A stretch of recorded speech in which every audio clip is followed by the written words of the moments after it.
क्या हुआ? मेरे पापा। हाँ जी, आपके अभी पापा। पापा आ रहे, अभी पापा वो मेल लेने जा रहे हैं, फिर आ जाएंगे, है ना जी। पापा अभी मेल लेने जा रहे हैं, जब आप जाएंगे वो आ जाएंगे। ओके?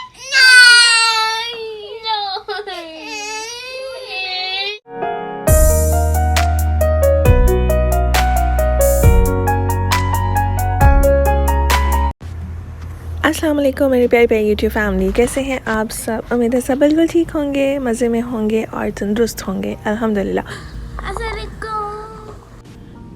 हमें हो गए थे 6 मंथ्स कोविड हुए हुए और 6 महीने बाद हम वैक्सीन लगवा सकते थे, तो सोचा आप लोगों से अपनी जर्नी शेयर करूं। हर बंदे की अपनी स्टोरी होती है, हमारी इतनी ख़तरनाक नहीं है, लेकिन अल्हम्दुलिल्लाह अल्लाह पाक ने बहुत साथ दिया और हम जल्दी रिकवर हो गए। हमने बहुत ट्रैवल किया, तब हमें कुछ भी नहीं हुआ, लेकिन नॉर्मल डेज़ क्वारंटीन में हमें कैसे लग गया ये किसी को पता नहीं, अभी तक पता नहीं चला।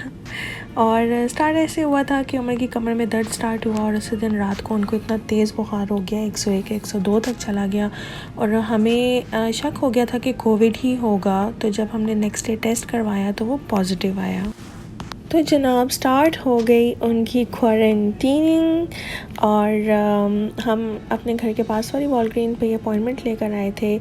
बहुत ही ईजी, आप सिर्फ अपॉइंटमेंट ले, आईडी और अपनी इंश्योरेंस कार्ड लेकर जाएं और वो आपको वैक्सीन लगा देती हैं। बल्कि जब हम लोग वहाँ पर थे तो उन्होंने अनाउंस किया कि 2 वैक्सीन रह गई हैं आज के लिए, अगर कोई स्टोर में लगवाना चाहता है तो वो आ जाएँ। उससे ये होता है कि उनके पास जो वैक्सीन्स पड़ी होती हैं वो वेस्ट नहीं होती। तो हमने लगवाई थी फ़ाइज़र लगवाई। दवाइयाँ जो हमने खाई थी उनमें सबसे इम्पॉर्टेंट थी कफ सिरप, और ये मैं बात कर रही हूँ जब हमें कोविड हुआ था। और उसके बाद जो मैं आपको दिखा रही हूँ, आप उनसे मिलते जुलती भी ले सकते हैं दवाइयाँ। अभी मैं आपको दवाइयाँ दिखाऊँगी तो उसमें ये है कि बहुत ही काम आई थी हमारे वो दवाइयाँ, और उनके बगैर मुझे नहीं लगता कि हम काफ़ी रिकवर कर सके होंगे। ये जो सारी दवाइयाँ हैं ये आपके इम्यून सिस्टम को सपोर्ट करने में हेल्प करती हैं, और vitamin C, elderberry once a day, ladies gents दोनों में मिलती है। फिर आई साइट की मेडिसिन आपने लाजमी लेनी है, जैसे कि आपको पता है कि मेरी कोविड की वजह से आई साइट कमज़ोर हो गई थी। तो उसके बाद मैंने फ़िश ऑयल लेने स्टार्ट किए थे। अगर मुझे पता होता तो पहले ही मैं आई साइट की मेडिसिन भी ले लेती, जिससे आई साइट को जो है वो सपोर्ट मिलती है।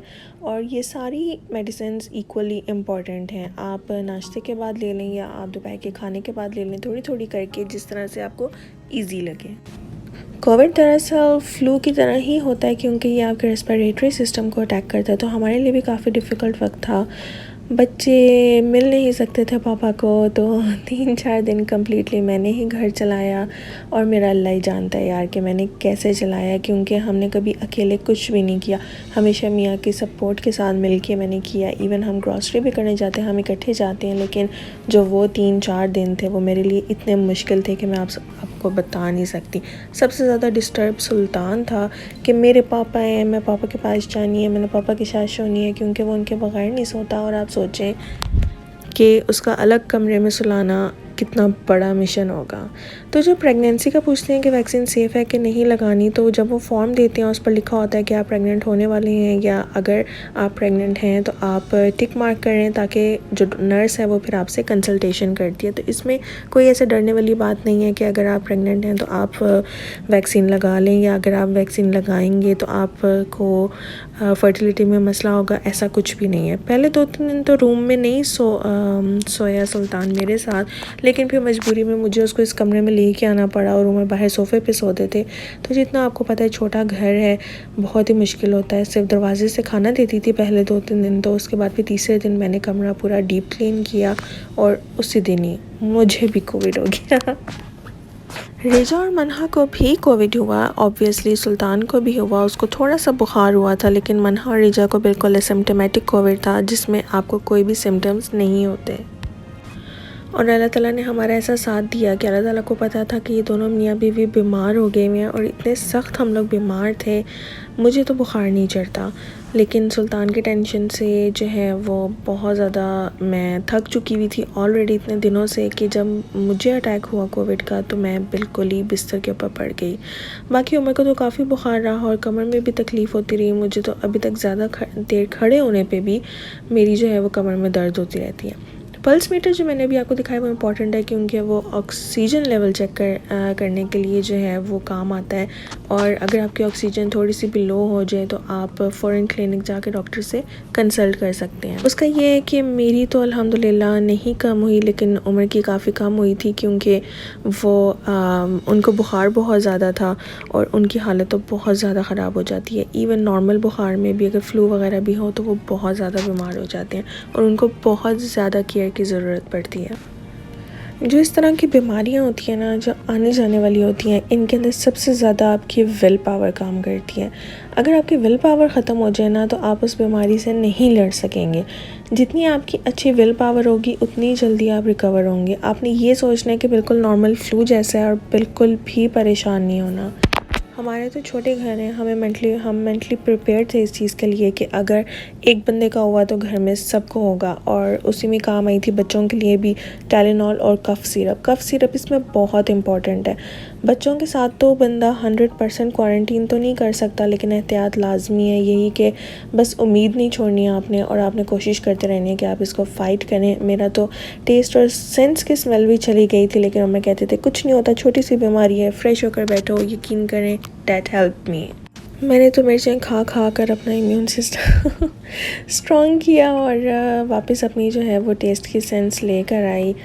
हमने इसलिए भी इजीली सर्वाइव कर लिया क्योंकि हमने बहुत ज़्यादा नमाज़ें पढ़ी, दुआ की अल्लाह ताला से कि अल्लाह ताला छोटे छोटे से बच्चे हैं, खुदा न खास्ता अगर हमें कुछ हो गया तो इनको कौन देखेगा, क्योंकि यहाँ पर कोई भी नहीं था बच्चों को देखने के लिए। हम बीमार भी थे, फिर भी हम दोनों मियाँ बीवी ने हिम्मत करके बच्चों को भी देखा और इस बीमारी से फ़ाइट किया। दुआ करते हैं कि जो भी अभी बीमार हों अल्लाह ताला उनको जल्दी से सेहत याब करें। पाकिस्तान में तो कहते हैं ना कि हॉस्पिटल जो जाता है वो वापस नहीं आता, जबकि घर में क्वारंटीन के चांसेस इतने ज़्यादा होते हैं बचने के कि जब बंदा देखता है कि दुनिया में कितना कुछ हो रहा है, दुनिया मर रही है, ज़िंदगी उनकी इतनी मतलब दुख तकलीफ़ उनकी ज़िंदगी में, तो ये छोटी मोटी बीमारियों से फ़ाइट करने के लिए भी आपको पावर मिल जाती है। बस अल्लाह पाक हिम्मत दे देती हैं। दुआ करती हूँ कि जो बीमार हैं, दुख तकलीफ़ों में हैं, सबकी दुआएं अल्लाह मियां जल्दी से सुन के उनको जल्दी से सेहत याब कर दें, आमीन। और रही बात टोटकों की, तो टोटके आप जितने मर्ज़ी कर लें, जिसने आपके ऊपर असर करना है वो करेगा, जिसने नहीं करना वो नहीं करेगा। मुझे तो कोई भी टोटका काम नहीं किया सिवाय इसके कि मैं अपने मियाँ को, बच्चों को खुद यखनी सूप्स और सुबह में ब्रेड के ऊपर शहद कलौंजी लगा कर देती थी। उससे बहुत ज़्यादा इनके अंदर जो है वो पावर भी आ जाती है और इम्यून भी इनका स्ट्रॉन्ग होता है। सिर्फ कलौंजी, शहद और ब्रेड, और साथ में फ्रूट्स लें, पानी लें, लिक्विड पिएँ। आपसे नहीं पानी पिया जाता, आप लोग जूस ले लें, आप लोग टैंग ले लें, आप लोग जामी शीरी ले लें, इसमें ऐसी कोई बात नहीं। ड्राई फ्रूट्स भी ज़्यादा से ज़्यादा खाएं, वो भी बहुत हेल्प करते हैं, आपकी सारी न्यूट्रिएंट्स पूरी हो जाएंगी। खजूर खाएं। तो घर आके चिकन मैरिनेटेड था, चिकन को मैंने दम पुख्त बनाया। अगर आपको इसकी रेसिपी चाहिए तो मेरे चैनल पे ऑलरेडी है, मैं कमेंट्स में लिखकर उसको पिन कर दूँगी।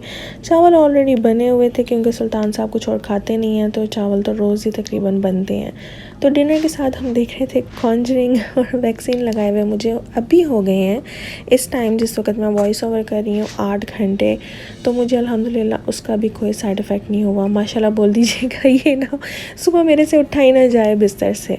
हाय, कल आप देखेंगे इंशाल्लाह नेक्स्ट व्लॉग में आप लोगों को अपडेट करूँगी कि वैक्सीन के क्या साइड इफ़ेक्ट्स हुए नेक्स्ट डे के नहीं। अभी तक तो अल्हम्दुलिल्लाह कुछ भी नहीं है। उमर को हुए थे, उनके बाजू जो हैं वो अकड़ गए थे और बिल्कुल भी उनसे मूव नहीं किए जा रहे थे, लेकिन मैं ज़बरदस्ती मतलब पकड़ के हिला रही थी कि वो जाम ना हो जाए। तो कोविड एक ऐसी बीमारी है जो आपको अंदर तक निचोड़ के रख देती है। आपको ज़्यादा से ज़्यादा रेस्ट करनी है, आपको ज़्यादा से ज़्यादा क्वारंटीन करनी है, जितना हो सके दूसरे लोगों को इस बीमारी से बचाना है। और रिकवर करने के लिए बस यही चीज़ें हैं जो थोड़ी बहुत आप एहतियात करेंगे और स्ट्रॉन्ग रहेंगे, अपने विल पावर को स्ट्रॉन्ग रखेंगे तो इंशाल्लाह आप जल्दी से जल्द बेहतर हो जाएंगे। ये नहीं कि अगर आपको थोड़ा सा मसला हो और आप डॉक्टर के पास भाग जाएं, उसके बजाय अगर आपके पास पक्का पता हो आपको कि ये मेडिसिन है मैंने लेनी है, तो इंशाल्लाह आप घर पे भी रिकवर हो सकते हैं। तो लेकिन आप देखें ना कि अकेले as a single unit family यहाँ पर बग़ैर क्वारंटीन किए भी हमने सरवाइव किया। अल्लाह ताला की, माँ बाप की, बहन भाइयों की सबकी दुआएं थी, तो आप लोग भी कर सकते हैं। बाकी दुआओं में याद रखिएगा। बच्चे दरवाजे से बाहर हर रोज़ हाफ़ एन आवर पापा से बातें करते थे और इतना दिल दुखता था कि बच्चे किस तरह से बैठ के पापा से बात कर रहे हैं। और वो पिक्चर्स निकालने के लिए मैंने सब कुछ निकाला हुआ था बाहर क्योंकि मुझे वो पिक्चर्स नहीं मिल रही थी। 3-4 मैंने देखी हुई थी कि मेरे पास है, लेकिन वो मुझे मिल नहीं रही थी। तो आप लोगों के लिए मैंने जो है वो 2 घंटे बैठ के वो 2-3 पिक्चर्स निकाली हैं और सुल्तान की वीडियो मिल गई मुझे साथ में। मैंने कहा चले मैं वो भी डालती हूँ और देखें कि कितनी तकलीफ़ों से वो फैमिलीज़ गुजरती हैं कि जिनको ये बीमारी लगी है। तो हमें अपनी तरफ से एहतियात करनी चाहिए। बाहर जाएं तो मास्क पहन के रखें, सैनिटाइज़र लगा के रखें। अब तो यहाँ पर मास्क बिल्कुल ख़त्म कर दिया इन्होंने।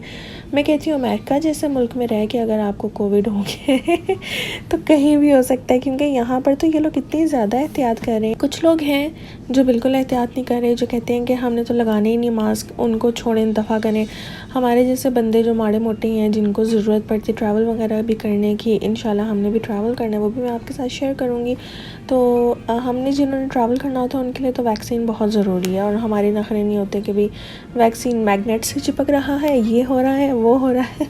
हमने तो सीधी सीधी वैक्सीन लगवानी है और अपने कामों पे चलना है। तो बस मेरी वीडियो का यही पर्पज़ था कि मैं आप लोगों को थोड़ा सा बताऊं कि हम किस स्टेजेस से गुज़रे इस चीज़ में। माशाल्लाह आहिस्ता आहिस्ता बिल्कुल ठीक हो गए। हमें तकरीबन कम्प्लीटली रिकवर होने के लिए 3 मंथ्स लगे थे। यही थी मेरी आज की स्टोरी और बहुत ज़्यादा सांस चढ़ गया। मैं पानी पीती हूँ जाके। कोविड के बाद एक ये भी बहुत ज़्यादा चीज़ होती है कि आपको प्यास बहुत ज़्यादा लगती है, कमर में दर्द रहती है, टेस्ट का और जो सेंस ऑफ स्मेल है आपकी उसको 2-2 3-3 महीने लग जाते हैं। स्मेल अभी भी मेरी कभी कभी चली जाती है, लेकिन फिर खुद ही वापस भी आ जाती है। आज का मेरा व्लॉग यहीं तक था। पसंद आया हुआ तो लाइक, सब्सक्राइब और कमेंट ज़रूर कीजिएगा। बच्चे सो गए हैं, मैं भी चली सोने। मेरी तरफ से आप सबको अल्लाह हाफ़िज़।